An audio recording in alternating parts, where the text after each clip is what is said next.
ایک بار مجھے انہوں نے بائبل کا آخری چیپٹر پڑھنے کو کہا جہاں آپ صلی اللہ علیہ وسلم کی آمد کے حوالے سے ان کے مذہب میں بشارتیں یا ان کا ذکر پاک کیا گیا ہے کہ ایک ایسی شخصیت آئیں گے، آپ صلی اللہ علیہ وسلم کو اس میں ذکر پاک ہے۔ تو میری معلومات ناقص ہیں، میں مذہبی اسکالر نہیں ہوں، لیکن میں نہیں مان سکتا کہ کسی مذہب میں کسی مقدس ہستی کا ذکر پاک ان الفاظ میں ہو جو مرزا صاحب نے ادا کیے، میں تو وہ ادا نہیں کر سکتا۔ یہ بنیاد بنی ہے میری معلومات کے مطابق، اور 3MPO واقعی لگا ہوگا کہ نقص امن ہے، کیونکہ جو گفتگو موصوف کر چکے ہیں اس کے بعد نقص امن ہو سکتا ہے۔ وجہ، میں جب آپ سے مخاطب ہوں تو رات گئے جہلم میں جو مسجد ہے مرکز اہل سنت جہلم اور دارالعلوم اہل سنت والجماعت، وہاں پہ ہنگامی اجلاس بلایا گیا، وہاں پہ DPO صاحب شریک ہیں اور سب کو تسلی دے رہے ہیں کہ کارروائی کی جائے گی۔ جو آصف اشرف جلالی صاحب کا فتویٰ ہے اردو زبان میں، اس میں انہوں نے کہا ہے کہ انہوں نے آپ سرکار کا ذکر پاک جو کیا وہ نامناسب الفاظ میں کیا ہے، یہ گستاخی ہے، اور مرزا جہلمی کے خلاف قانونی کارروائی ہونی چاہیے، 295C کے تحت FIR درج ہونی چاہیے، اور ہم نے اپنی اس درخواست میں فتوے میں کلپ بھی شیئر کر رکھا ہے۔ یہ تحریک لبیک یا رسول اللہ تحریک صراط مستقیم کے جو رہنما آصف اشرف جلالی صاحب ہیں، انہوں نے اس کا حوالہ دیا، فتویٰ دیا اور ساتھ کلپ بھی نتھی کیا ہے۔ اب یہ اطلاع میرے پاس یہ ہے کہ توہین مذہب کی شکایت ان کے خلاف ایک دن پہلے کیا، یعنی 24 اگست آپ کہہ سکتے ہیں، اور پبلک آرڈر کو برقرار رکھنے کے لیے پھر کہا گیا ہے کہ نیشنل سائبر کرائم ایجنسی حرکت میں آئی اور انہوں نے 3MPO DC آفس لے جا کے ان کے خلاف کارروائی کی ہے۔ ایک کلپ میں نے اور دیکھا ہے، شاید وہ پرانا ہو، جو علامہ حشام الہی ظہیر، وہ بھی بڑے دبنگ انسان ہیں، وہ ان کا کلپ میں وہ کہہ رہے ہیں کہ مرزا یا تو ملک سے فرار ہوگا یا گرفتار ہوگا، تمام ادارے اور ایجنسیاں نوٹ کر لیں۔ اب مجھے یہ معلوم نہیں ہے کہ یہ کلپ حالیہ ان کی گفتگو کے تناظر میں یہ پرانا ہے، لیکن انہوں نے بھی یہ بات کہی ہوئی ہے، اکیڈمی ان کی سیل کر دی گئی ہے۔ میں ذرا آگے چلتا ہوں۔ بات یہ ہے کہ جو مرزا صاحب ہیں یہ کچھ عرصے سے انتہائی متنازع ہوتے جا رہے تھے۔ کسی زمانے میں یہ PTI اور خان صاحب کے حامی بھی تھے۔ اول تو جو مذہبی رہنما ہیں انہیں مذہب کی خدمت کرنی چاہیے، سیاسی معاملات میں آنا نہیں چاہیے۔ کئی ایسے جیل لوگ ہیں جو مذہبی جو سیاسی معاملات پہ گفتگو نہیں کرتے، ان کا شعبہ نہیں ہے۔ مرزا صاحب پھر PTI خان صاحب کے مخالف بھی ہوئے، کھل کر کئی پوڈ کاسٹ کیے انہوں نے، اس میں سیاسی اور مذہبی معاملات پر کھل کے اظہار خیال کیا۔ پھر ابھی ریسنٹلی کہہ رہے تھے کہ مہاتما گاندھی جو ہیں وہ قائد اعظم سے بڑا لیڈر ہیں، وہ میں نے وہ دیکھا نہیں، لیکن میں نے سنا ہے کہ انہوں نے یہ بات کہی ہے۔ پھر جو پاکستان نے جنگیں جیتیں، کارگل جنگ، اس کے حوالے سے بھی شاید کو متنازع بیان دیا ہوگا۔ یہ کیا ان کی گرفتاری ایک زیادتی ہے یا درست عمل ہے؟ اس پہ سوشل میڈیا دو آرام میں تقسیم ہے۔ جو مرزا صاحب کے چاہنے والے وہ کہتے ہیں درست نہیں ہے، لیکن میں نے دیکھا کہ عدیل راجہ صاحب جو ارشد شریف شہید کے پروڈیوسر رہے، انہوں نے کہا کہ مرزا نے ارشد شریف کے بارے میں بہت ہی عجیب و غریب باتیں کر رکھی ہیں، بلکہ انہوں نے کہا بکواس کی ہوئی ہے۔ امید ہے جب باہر آئیں گے تو آ کے معذرت کریں گے کہ انہوں نے کیا گفتگو کی۔ میرا مسئلہ یہ ہے، جتنے میرے آپ دیکھنے والے اور جاننے والے ہیں، میں ہمیشہ انتہائی احتیاط سے بات کرنے کی کوشش کرتا ہوں۔ اللہ تعالیٰ جب کسی شخص کو علم دیتا ہے، اللہ تعالیٰ جب کسی شخص کو فکر دیتا ہے، اللہ تعالیٰ کسی شخص کو رہنمائی کرنے کی توفیق دیتا ہے، تو اس شخص کے ہاں زوم نہیں آتا۔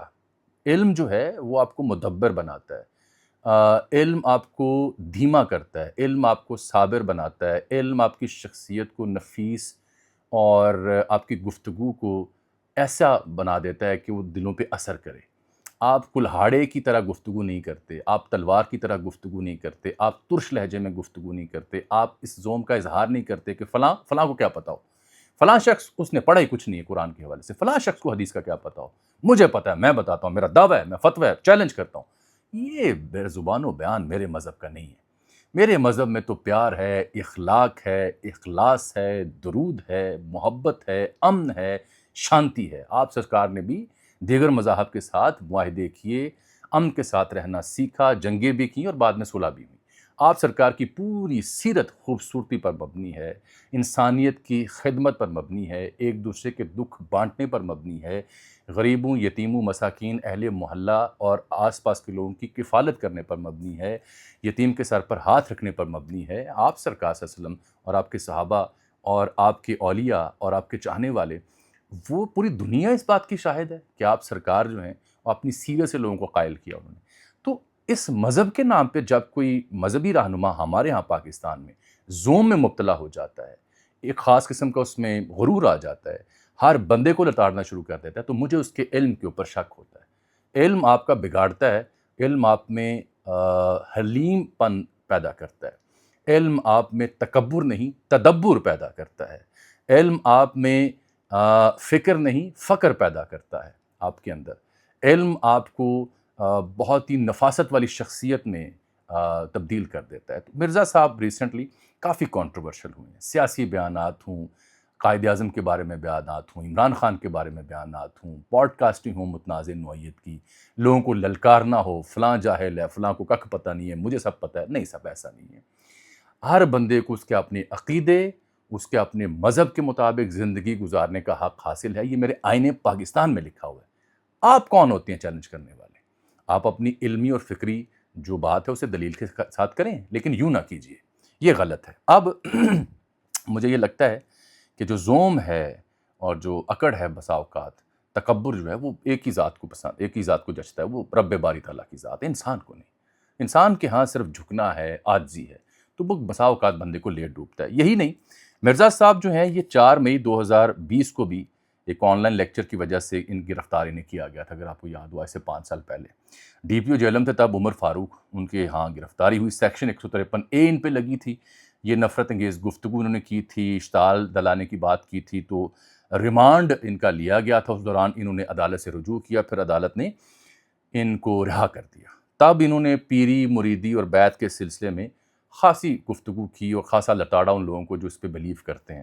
تو اس معاملے پہ انہیں گرفتار کیا گیا تھا، لیکن تب رہا کر دیا گیا. تب جب گرفتار ہوئے تھے تو کئی لوگ ہمارے شفاعت علی اور دیگر جو ذمہ داران ہیں اور سوشل میڈیا ایکٹیوسٹ ہیں، ان کے حق میں بات کی. جب نیا ان کا عروج ہو رہا تھا تو میں بھی دیکھتا تھا کہ یار بندہ پڑھی لکھی بات کرتا ہے، قرآن کی، سنت کی، احادیث کی بات کرتا ہے، یعنی حوالہ دیتا ہے. لیکن جب وہ حوالوں سے ہٹ کے آپ ہر بندے کو لتاڑنا شروع کر دیں، ہر مذہب کو، ہر عقیدے کو، ہر فرقے کو، آپ یہ سمجھیں کہ صرف آپ حق پہ ہیں، باقی سب کو پتہ ہی نہیں ہے، یہاں پہ تھوڑی زیادتی ہوتی ہے. پاک بلے شاہ نے کیا کہا تھا کہ مسجد ٹا دے، مندر ٹا دے جو کچھ ٹیندا، ایک بندے دا دل نہ ٹائیں، رب دلاں وچ رہندا. اور یہ صوفیہ کرام جو یہاں جتنے بھی مقیم ہیں، جن کے بھی مزار ہیں، ان کی شاعری پڑھ لیں، ان کی حیات پڑھ لیں، پیار محبت آشتی کا انہوں نے درس دیا. پورے کا پورا بر صغیر ان سے متاثر ہوا، پوری دنیا ان سے متاثر ہے. بلے شاہ کی شاعری پڑھ کے تو دیکھیں آپ، سلطان باؤ کا کلام پڑھ کے دیکھیں، باب فرید کو پڑھ کے دیکھیں، اور دیکھیں کہ ان شعراء کے کلام نے سکھزم کو اور ہندوازم کو کیسے متاثر کیا. آج بھی وہاں ان کے نام لینے والے موجود ہیں. تو مرزا صاحب سے ہاتھ جوڑ کے گزارش ہے کہ صاحب، اللہ نے آپ کو علم دیا ہے، علم کا استعمال عقل کے ساتھ کیجئے. علم کو للکارنے کے لیے استعمال نہ کیجئے، علم کو اپنی برتری کے لیے استعمال نہ کیجئے. برتری صرف رب کو سوٹ کرتی ہے، برتری صرف اور صرف اس ایک ذات کو تکبر سوٹ کرتا ہے جس کا نام جو ہمارا پروردگار ہے، جس کی شناخت ہمیں جناب صلی اللہ علیہ وسلم کے حضور ہوئی کہ ایک رب بھی ہے، ایک ہی ہے بس. تو یوں نہ کیجئے. اور ہماری جو کرسچن کمیونٹی ہے، ان کو خراج تحسین کہ انہوں نے کھل کے کہا کہ ہمارے مذہب میں آپ سرکار صلی اللہ علیہ وسلم کا ذکر پاک اس طرح سے نہیں ہے جس طرح سے مرزا صاحب نے بیان کیا ہے. مرزا صاحب عجیب و غریب اس میں باتیں کر رہے تھے، میں وہ کلپ دہرا نہیں سکتا. میری گزارش یہ ہے کہ اشتعال اس میں نہ پھیلے، اس میں ہم جذباتی نہ ہوں، اس میں ہم ایسی گفتگو نہ کریں جس سے واقعتاً مذہبی منافرت پھیلے. آئیے اس کو سمیٹتے ہیں. جانے سے پہلے میں یہ بتا دوں کہ صوبوں کے معاملے پہ میں نے گفتگو کی تھی مشاہد حسین سید صاحب سے اور محمد علی درانی صاحب سے. مجھے سمجھ آئی کہ مشاہد حسین سید صاحب تو نئے صوبوں کے حق میں نہیں ہیں. وہ کہتے ہیں کہ جتنی سیاسی تقسیم ہو چکی پاکستان میں، جتنی یہاں پہ اکانومی کی بری صورتحال ہے، جتنی یہاں پہ امن و امان کی صورتحال ہے، اس میں نئے صوبے نہیں بن سکتے، وسائل نہیں ہیں. اس سے بہتر ہے کہ ہم بلدیاتی نظام نافذ کریں. تو محمد علی درانی صاحب کہتے ہیں کہ صوبے بننے چاہیے لیکن نئے نہیں. جو ہم نے جنوبی پنجاب کی بہاولپور صوبے کی تحریک جمع کروائی تھی، جو پنجاب اسمبلی میں رانا ثناء اللہ نے پیش کی تھی، تو صوبہ پنجاب، یہاں پنجاب کے اندر نئے صوبوں کے حوالے سے جو آئین کا آرٹیکل 239/4 ہے، اس کے تحت آلریڈی قرارداد منظور کر چکا ہے. تو جو بات سیٹلڈ ہے اس پہ عمل کریں، نئے صوبوں کی کہانی نہ چھوڑیں.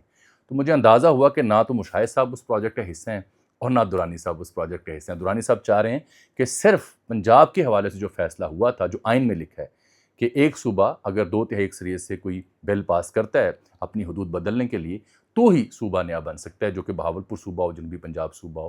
اس کے حوالے سے وہ بات کر رہے تھے. تو وہ جب طے شدہ ہے تو نئے صوبے نہ بنائیں. مجھے یہ لگتا ہے کہ نئے صوبوں کی آڑ میں شاید 2 بڑی سیاسی جماعتوں کے پاس ایک موقع ہو کہ وہ اپنا جو ان کے پاس کوئی بیانیہ نہیں آ پا رہا، تو کل کلاں کو وہ کہیں کہ دیکھیں ہم نے نئے صوبے نہیں بننے دیے. اس میں کسی اور وضاحت سے تفصیل سے بات کروں گا. فی الحال کے لیے مجھے اجازت دیجیے. اللہ حافظ.